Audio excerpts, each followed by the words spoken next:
Hello hello hello नमस्कार, welcome back to my channel Pallavi Ingalkar blog. तर मी चाललेली आहे आता. तर शाळेच्या शाळेत यायचा टाईम झालेला आहे, त्याच्यासाठी मी घाईघाईत निघालेली आहे. माझं घराकडे बिलकुल लक्ष नाही आणि फक्त 5 मिनिट बाकी आहे. तर आता ती आलीच असणार जवळपास. एक बस निघून गेली, आता माहिती नाही कोणची येतं. तर येईलच ती, पोहोचत नाही ते येऊन जाईल ती.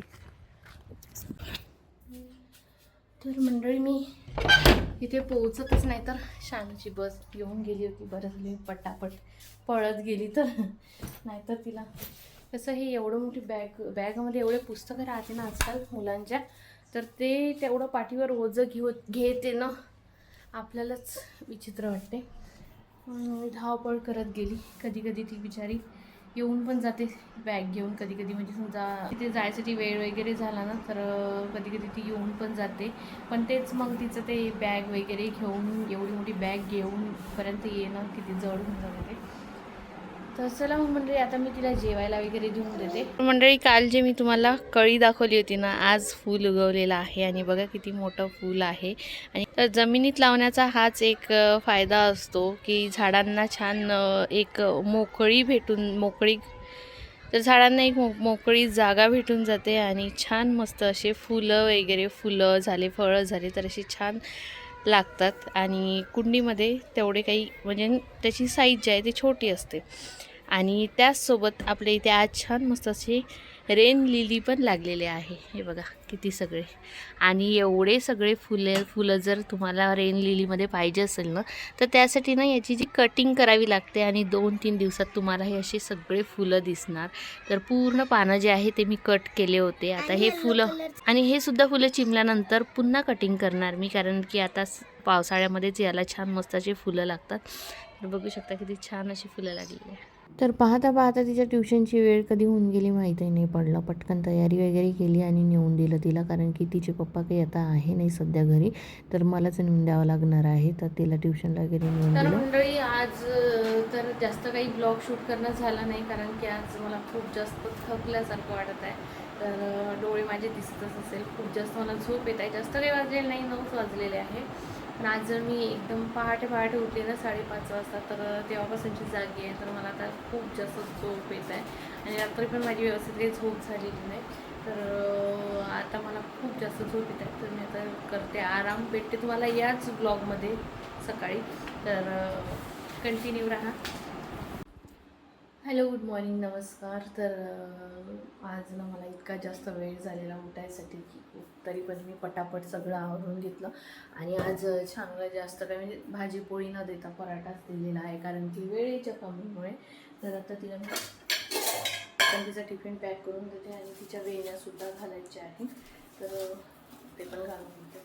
आणि मला इतकं जास्त चक्कर येत आहे ना, गोळ्या घेतल्या. मी तुम्हाला काल सांगितलं मला बरं नाही वाटतं म्हणून, तर काल घेतल्या गोळ्या, मेडिसिन घेतलं.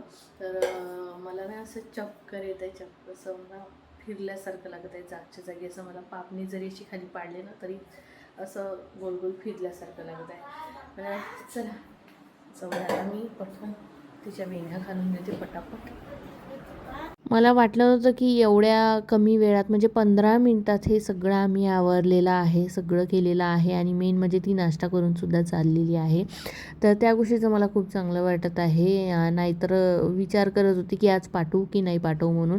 पण मग मी विचार केला की असं करता करता तिचे म्हणजे विनाकारण स्कूल मिस करायला नको, म्हणून पटकन उठली मी आणि पटापट सगळं आवरून घेतलं. आणि आता तिच्या वेण्या वगैरे घालून देत आहे. आणि मला तुमच्यासोबत काहीतरी महत्त्वाचं शेअर करायचं आहे. तर त्याचा विचार करत होती की तुमच्यासोबत ही गोष्ट शेअर करू की नाही करू, पण मला असं वाटत आहे की तू गोष्ट तुमच्यासोबत शेअर करायलाच हवी. तर चला पहिले मी शानूचं आवरून घेते आणि मग निवांत बोलत बसते तुमच्यासोबत. हो,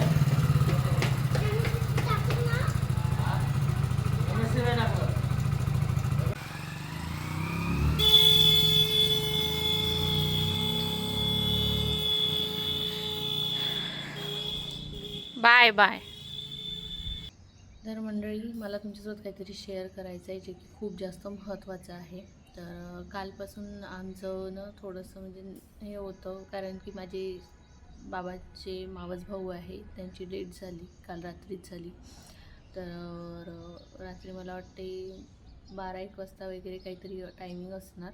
मी तर झोपूनच होती. मला हे जेव्हा ट्रिपवरून आले तेव्हा यांनी मला आल्या आल्या सांगितलं की काका आता राहिलेले नाही आहे म्हणून.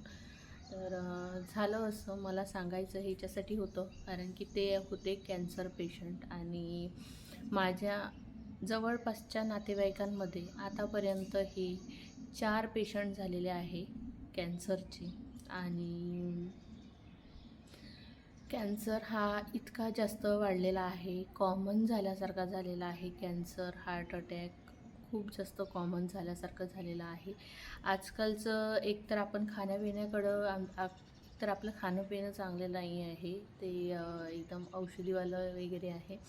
त्याच्यामुळे पण असू शकतो. पुन्हा आपली जे लाईफस्टाईल आहे ते खूप जास्त धावपळीची, टेन्शनवाली आणि खूप जास्त लोड, त्याच्यामुळे पण होतं. तर त्यांना डोक्यात होता कॅन्सर, डोक्यामध्ये ट्यूमर होता वाटते.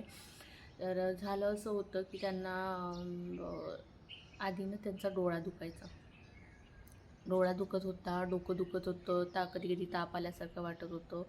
तर ते टॅबलेट घेत होते आणि बस त्यांचं जे काम आहे ते करत होते. तर असं करता करताना एक दिवस खूप जास्त डोक्यात दुखायला लागलं होतं आणि मग त्यानंतर जास्त डोक्यात दुखल्यानंतर त्यांनी मग घरी सांगितलं की मला खूप जास्त, म्हणजे माझ्या काकूंना सांगितलं की मला खूप जास्त त्रास होऊन राहिलेला आहे, तर आपल्याला लवकरात लवकर याचा काही ना काही इलाज करावा लागेल. तर ते गेले नागपूरला. तर तिथे जेव्हा डोळ्यांच्या डॉक्टरांना दाखवलं, तर तेव्हा म्हणजे डोळे पण दुखत होते ना, तर डोळ्यांच्या डॉक्टरांना दाखवलं. तर त्यांनी न्यूरोसर्जनपाशी पाठवलं. त्यानंतर मग त्यांनी सांगितलं की यांना कॅन्सर आहे म्हणून. तर तेव्हापासून त्यांचा काही ना काही इलाज चालू होता आणि मला वाटतं एक ऑपरेशनसुद्धा झालेलं होतं त्यांचं. तर गाठीचं, जे गाठ होती डोक्यामध्ये, त्याचं ऑपरेशनसुद्धा झालेलं. पण तरीसुद्धा त्यांना बिलकुल आराम पडलेला नाही. ते शेवटी जे व्हायचं तेच झालं. म्हणून तुम्हाला सांगते की आपल्या तब्येतीकडे थोडंही दुर्लक्ष करू नका. आता तरी नाही. खूप जणं या गोष्टीसाठी लाजतात कारण की आपल्याच लोकं, आपल्याच जवळचे लोकं आपल्याला म्हणतात की प्लीज स्वतःची काळजी स्वतःलाच घ्यावी लागेल. कोणी आपल्याकडे लक्ष देणार, कोणी आपल्या तब्येतीकडे करणार, बिलकुल त्याच्याकडे लक्ष देऊ नका. आणि काही जरी दुखलं तर प्लीज प्लीज डॉक्टरांचं सजेशन घ्या, कारण एवढूशाहून एवढं मोठं कधी होणार सांगता येत नाही. आणि त्यांच्याच ह्याच्यात जे त्यांची वहिनी आहे, सख्खी वहिनी, माझे जे काका आता वारले, त्यांची सख्खी वहिनी, त्यांनासुद्धा कॅन्सर होता. त्यांना तोंडाचा कॅन्सर होता. त्यांना झालेला होता हिरडीमध्ये एक फोड झालेला होता, छोटा, हिरडीत नाही गालात की काहीतरी, एवढा छोटासा फोड झालेला होता. तो कॅन्सरमध्ये कधी डेव्हलप झाला ते पण माहिती नाही पडलं. तर म्हणून म्हणते की थोडं जरी दुखलं घरच्याच औषधी गोळ्या घेऊन बसू नका, घरी स्वतःच्याच याने काही इलाज करू नका. प्लीज डॉक्टरांचं सजेशन घ्या. कारण तुम्हाला सांगते मी माझ्या याच्यावरून सांगते, कारण की लोक असे बोलतात तर मग त्यामुळे आपण काय होतो डॉक्टरांकडे जायला पाहत नाही आणि घरीच आपलं काही ना काही घेतो आणि राहतो. कसं होते, थोडं जरी आपण बिमार पडलं किंवा काही झालं तर आपण पटकन डॉक्टरांपाशी जातो, इलाज करतो. त्यावेळेस लोक कसे बोलतात, काय ही 17 वेळा दवाखान्यात जात राहते, काय ही 17 वेळा बिमार पडत राहते, काय ही अशी तशी. पण प्लीज दुखत असेल तर या लोकांकडे बिलकुल लक्ष देऊ नका. स्वतःचा इलाज करा आणि डॉक्टरांचं सजेशन घ्या. हे असं होते. आणि आता बघा, माझ्या काकांना छोटे छोटे मुलं आहे, जास्त मोठे नाही आहे. त्यांचं शिक्षण पाण्याचं एक, तुम्हाला सांगते, एवढे हुशार होते त्यांची मुलं, एवढी हुशार होते की त्यांना सगळं मागे टाकावं लागलं वडिलांसाठी. आणि त्या मुलांनी आणि काकूंनी एवढी सेवा केली त्यांची खूप जास्त सेवा केली. त्यांना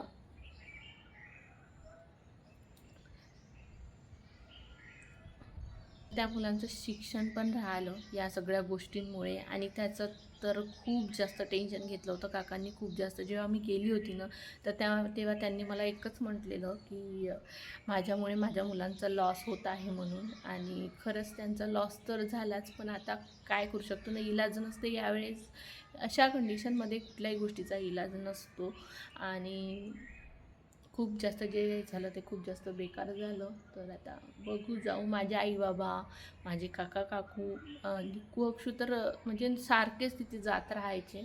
तर काकांना जिथे म्हणजे असं कळलं की आपण इथे नेऊ शकतो आणि इथे इलाज करू शकतो, तर जायचे मुलं आणि इलाज करायचे. आणि काकू आमच्या खूप जास्त धाडसी आहे, पण कुठं ना कुठं बाईची हिंमत तुटून जाते ना.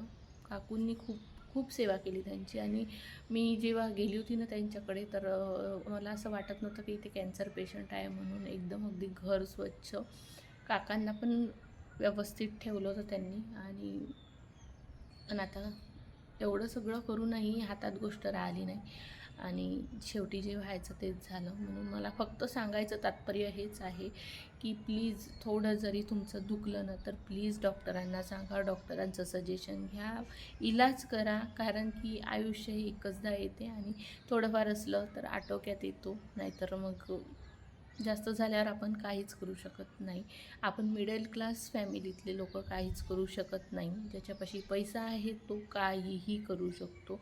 कितक्याही लेवलचा जरी कॅन्सर असला तरी तो जागेवर आणू शकतो. पण आपल्याकडे तेवढं आपण पुरू शकत नाही. म्हणून सुरुवातीलाच त्या गोष्टीनं नका होऊ देऊ आणि लक्ष द्या. आणखी एक पेशंट आहे, तर ते छान झालेलं आहे, त्यांची दुरुस्ती झाली आहे. कारण की त्यांनी लवकरात लवकर इलाज केला. आणि माझी जवळची मैत्रीणच समजा, तर तिला ब्रेस्ट कॅन्सर होता आणि तिचा लवकरात लवकर इलाज करण्यात आला, म्हणून ते आता सगळं व्यवस्थित झालेलं आहे.